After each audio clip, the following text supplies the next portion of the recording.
አርሲ የጠፋው ህይወት ነው። እዚህ የጠፋው ንብረት ነው። አርሲ የፈሰሰው ደም ነው። እዚህ የፈሰሰ ደም የለም። ያው ከዚህ ቀደም የሰራሁት አንድ ቪዲዮ አለ። ቪዲዮን ጆሮዎቻችሁን አጽድታችሁ ካልሰማችሁ እንደዚህ ያለ ኮሜንት ነው የምትኮመቱት። ምን ይለኛል ይሄ ግለሰብ? ከዛ ደግሞ ነገ ትመጣና ፍትህ ለአርሲ ትላለ፣ ደብል ስታንዳርድ ነው እያለ ነው። በለሚኩራ ወረዳ 2049 በሚባል አካባቢ ላይ ሰሞኑን አጥር የፈረሰበት የሆነ ቸርች አለ። እዛ ጉዳይ ላይ እኔ ሐሳብ ሰጥቻለሁ።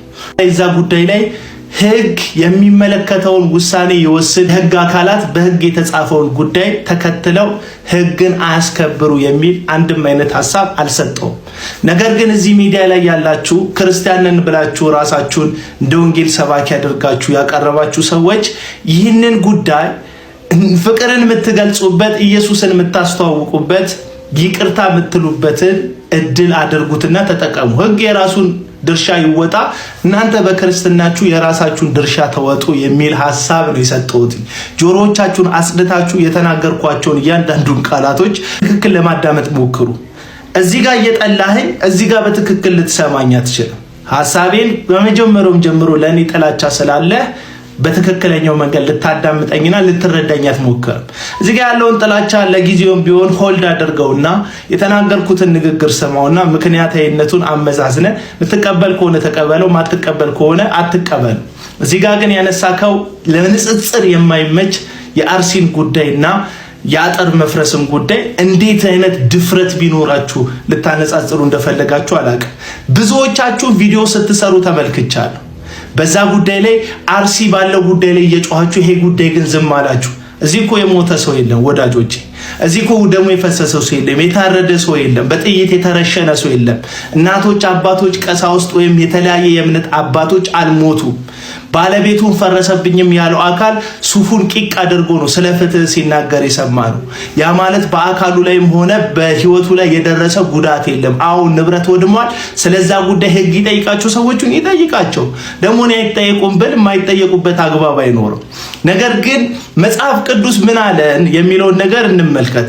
ሌሊቱን ሙሉ ሲደበድቡበት እየተፉ አይኑን በጨርቅ እያሰሩ ማን ነው የመታ ብለው ሲዘባበቱበት የነበሩትን ሰዎች እንጨት ላይ እጁንና እግሩን በችንካር ከቸነከሩት በኋላ ወደ ታች አቆልቁሎ እየተመለከታቸው እግዚአብሔር ይፍረድባችሁ ሳይሆን ያለው አባቶ የሚያደርጉትን አያውቁምና ይቅር በላቸው ብሎ የለመነውን ኢየሱስ ክርስቶስን አስቡን ያልኩት። ህግ የራሱን ድርሻ ይወጣ።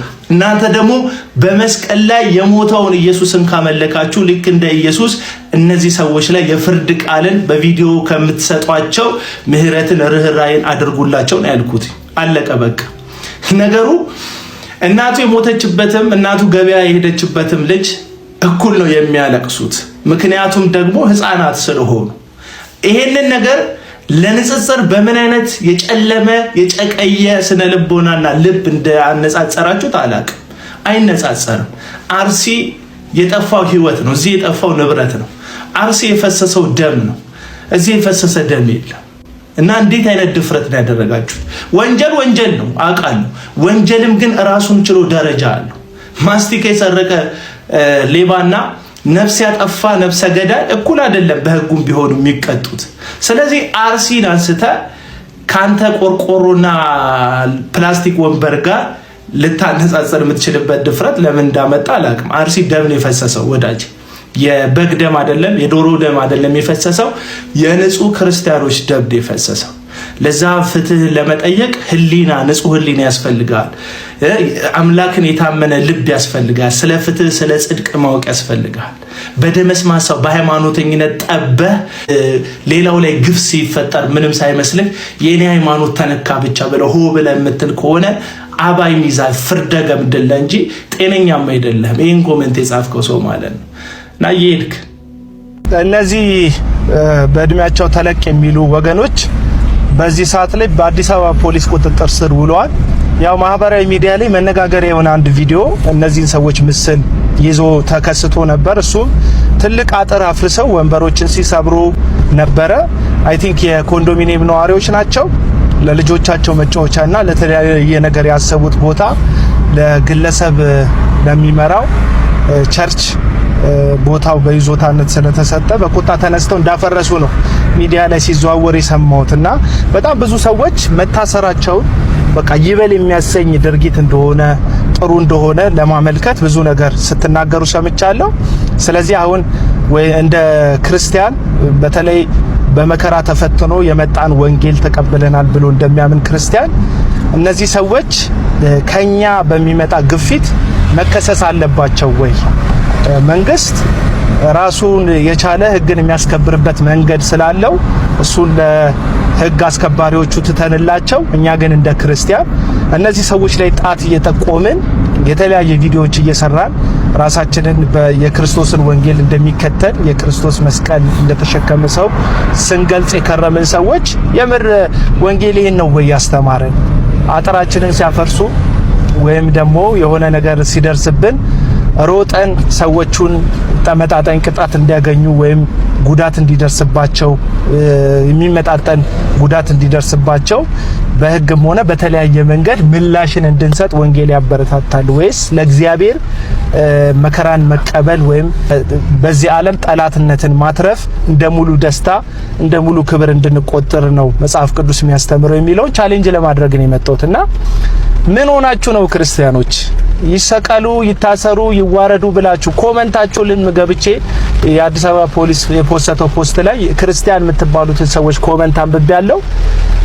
እድሜያቸውን አንስታችሁ ያዋረዳችኋቸው ነው የምትገኙት። አው ቆርቆሮ አፍርሰዋል፣ አው የሆነ አወደሙት የተባለ ንብረት አለ። እነዚህ ሰዎች ግን ልጆች አላቸው፣ ትልቅ ሰዎች ናቸው። አው አጥፍተዋል፣ ትክክል ናቸው እያልኩ አይደለም። ግን ወንጌልን ለነዚህ ሰዎች የምናደርስበት ወይም ስለ ክርስቶስ ፍቅር የምንሰብክበት አጋጣሚ አይመስላችሁም? ይሄ አሁን እነሱ ያደረሱት ውድመት ልክ ኢየሱስ እንደሆነው ማለት ነው። ያለ ነውሩ ያለ በደሉ ምንም በደል አልተገኘበትም ይላል መጽሐፍ ቅዱስ ስለ ኢየሱስ ሲናገር። ነገር ግን ሰቀሉትና ሰቃዮቹን ቁልቁል ከመስቀል ላይ ሆኖ እየተመለከተ የሚያደርጉትን አያውቁምና ይቅር በላቸው ነው ያለው።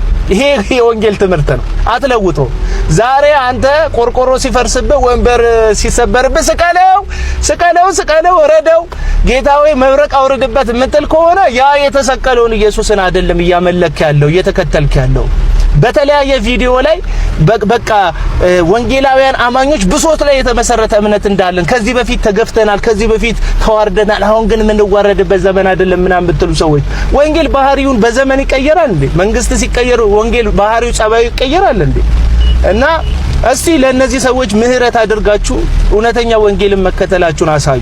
ከዛም ባለፈ ደግሞ የፈረሰው እውነትን እንነጋገርና ቸርች ነው ወይ የሚለው ነገር ራሱ ጥያቄ ምልክት ውስጥ የሚወድቅ ነው።